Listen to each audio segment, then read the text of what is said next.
विक्रांत और मन्नत अब कहानी के दो ऐसे पहलू हो गए हैं जो शायद कभी मिल नहीं पाएंगे। इनकी सिचुएशन ही नहीं बल्कि कह लीजिए कि इनका दिल भी अब ऐसा हो चुका है पत्थर का कि एक दूसरे को देखते हैं तो प्यार नहीं बल्कि नफरत और फ्लैशबैक्स आते हैं। क्या हो रहा है अब टीवी सीरियल मन्नत के ऑनगोइंग ट्रैक में, चलिए नजर डालते हैं। लेकिन सबसे पहले, चैनल पर नए हैं तो प्लीज हमारे चैनल को सब्सक्राइब करें, नोटिफिकेशन बेल दबाएं और इस वीडियो को लाइक और शेयर करना ना भूलें। टीवी सीरियल मन्नत के ऑनगोइंग ट्रैक में आप सब देख रहे हैं कि कहानी में बहुत बड़े बड़े ट्विस्ट और टर्न्स आने को हैं। जहां पर मन्नत सालों बाद आई है अपने शहर लौट करके, तो यहाँ पर विक्रांत से हुआ है उसका आमना सामना, और अब जो सिचुएशन आ गई है उसमें विक्रांत मन्नत के खिलाफ पुलिस कंप्लेन करने चला है।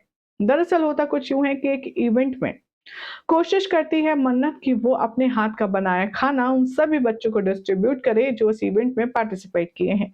लेकिन यहाँ अच्छाई की जगह बुराई हो जाती है। मन्नत के हाथ से जो बर्फ गोला बना होता है उसे खाकर बच्चे बीमार हो जाते हैं, और उसमें से एक होता है यहाँ पर विक्रांत का चहेता लड़का। यहाँ पर जो विक्रांत है वो बंटी को बहुत ज़्यादा पसंद करता है, जो कि यशिका के भी करीब है। और बंटी की तबीयत इतनी तरह खराब हो जाती है कि उसे गुस्सा आता है और वो सीधा मन्नत से लड़ाई झगड़ा करने लगता है। यहाँ पर पुलिस स्टेशन में होगा जमकर तमाशा।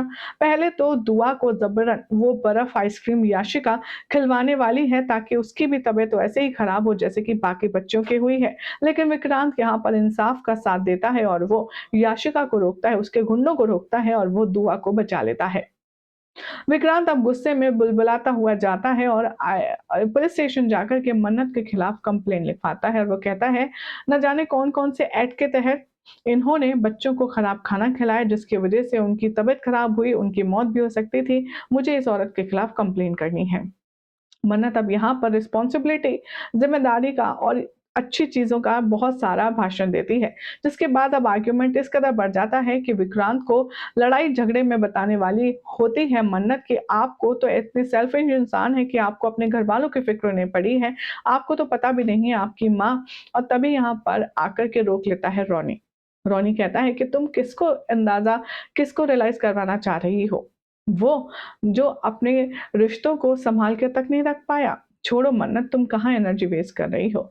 एक बार फिर से मन्नत अब कहते-कहते रुक जाएगी विक्रांत से सच कि उसकी आँखें अभी तक खुली नहीं हैं। अब सवाल ये है कि क्या विक्रांत कभी समझ पाएगा मन्नत और उसका पॉइंट ऑफ व्यू कि वो हमेशा से ही सही थी? और क्या वो ये इस बार भी ये जो पुलिस कंप्लेन है उसे वापस लेगा? क्योंकि विक्रांत ने जो पुलिस कंप्लेन ली है उसके बतौर मन्नत को अरेस्ट करके ले जाया जाएगा, और दुआ अपनी नानी माँ से कहती नज़र आएगी कि मुझे लगा था कि विक्रांत सलूजा बहुत अच्छे इंसान हैं, लेकिन वो बहुत गंदे हैं नानी। मतलब क्या होगा, देखना होगा काफ़ी ख़ास। फिलहाल तो चैनल सब्सक्राइब कीजिए, नोटिफ़िकेशन बेल दबाएँ और देखते रहिए सीरियल स्यापा।